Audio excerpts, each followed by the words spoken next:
What is going on? This is Altone, and today I actually wanted to share with you how I have been practicing my flights. Now, I've got a lot of stuff going on. I do have some projects, and if you hang out to the end of this video, I'm going to share a couple of things that I have going on with you. But for now, let's just talk about that.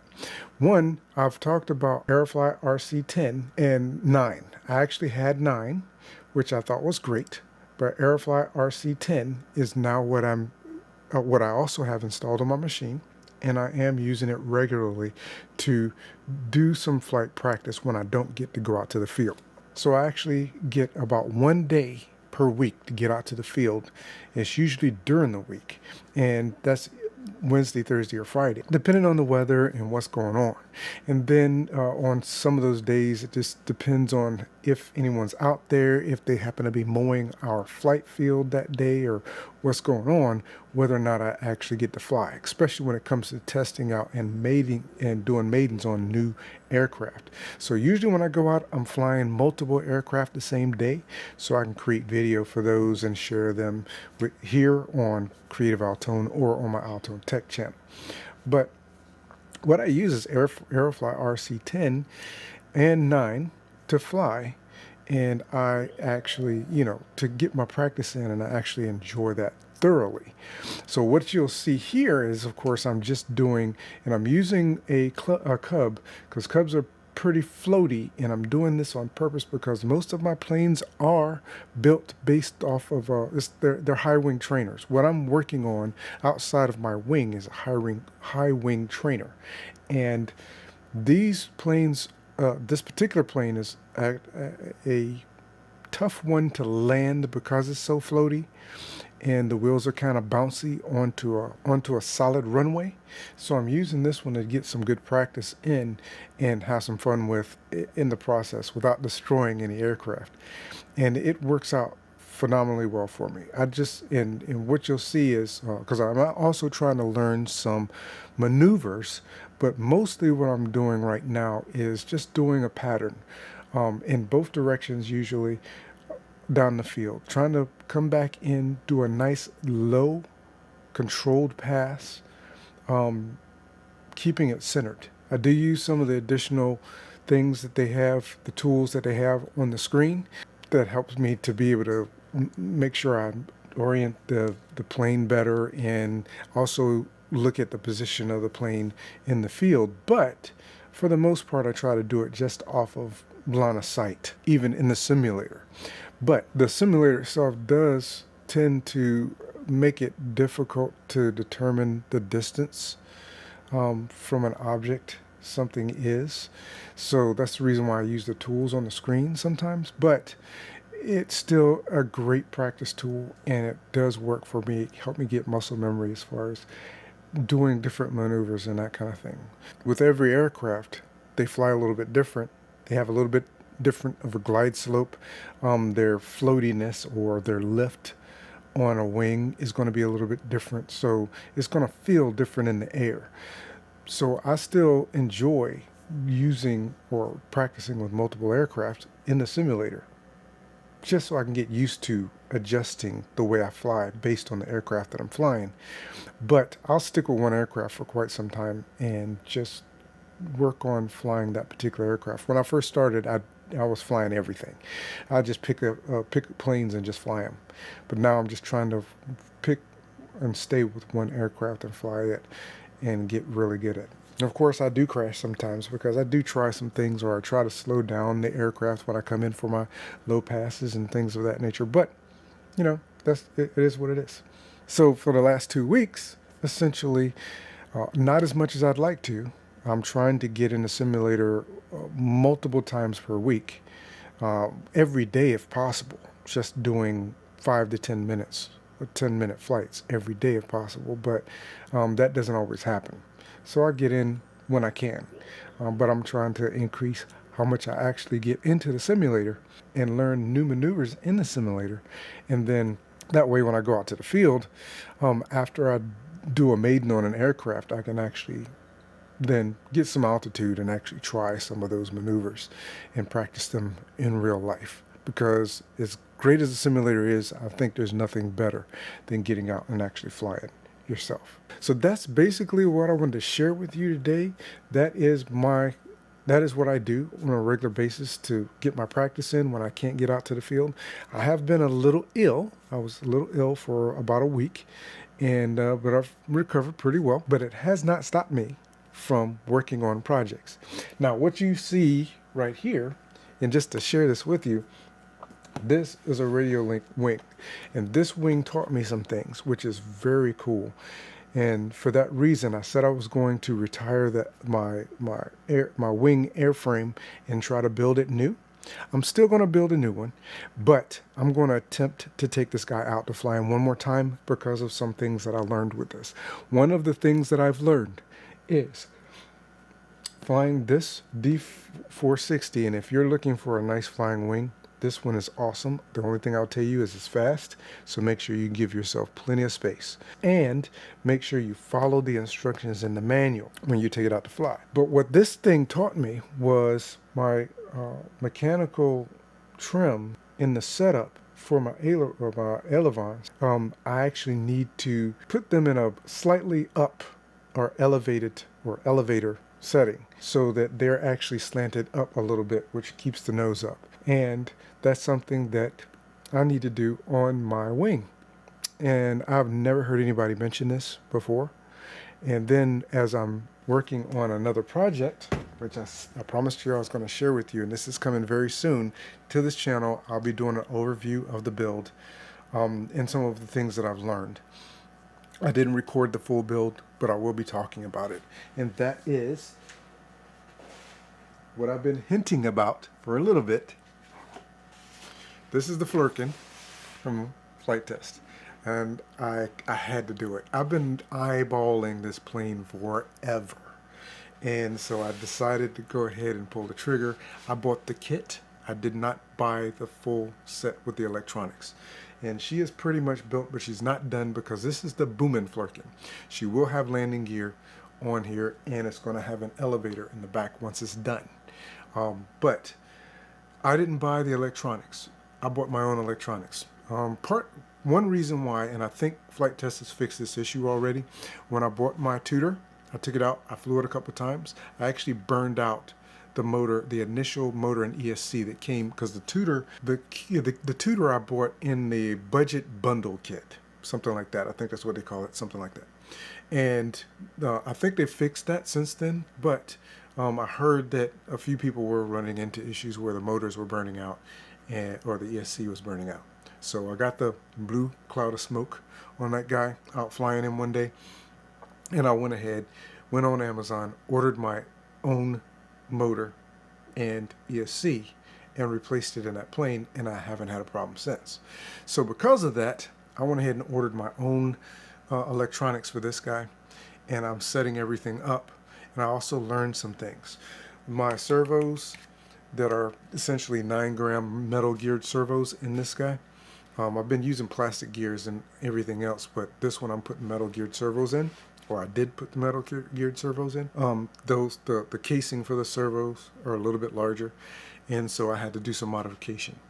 I had to build my own wiring harness. So if you pop this guy open, and I'm not going to go into everything that I learned because we're going to talk about that in a different video, but this is the wiring harness. There's actually a lead here for me to get my battery voltage back from the I'm either going to use an ER6 or ER8 in this plane. Don't think I'm going to put a gyro in it. Don't think I'm going to. But I built my own wiring harness, which is just sitting in there right now because I don't have the props, the motors installed as of yet, and I don't have the ESC and all of that in there. But I'm getting pretty close to having it done, and I'm trying to come up with a paint scheme for it as well. So we'll be doing that.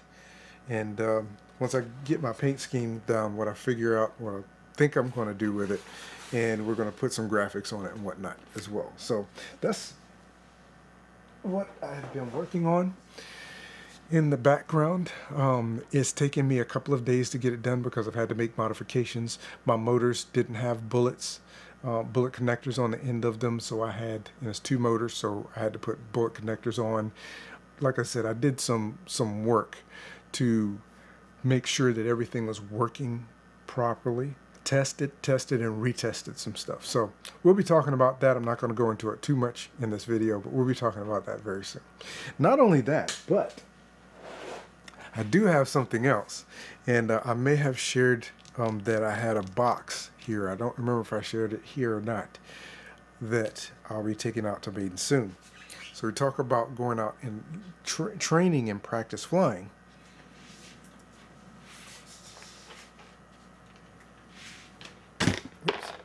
I can keep from killing the wing before I take it out. But this, of course, is the Aero Scout, and this is I've trained on this with my club president, and I flew his a couple of times, and they had a decent deal on it. So I went ahead and pulled the trigger and ordered one. I was going to order another plane about this wing size for me just to practice with while I'm working on my projects.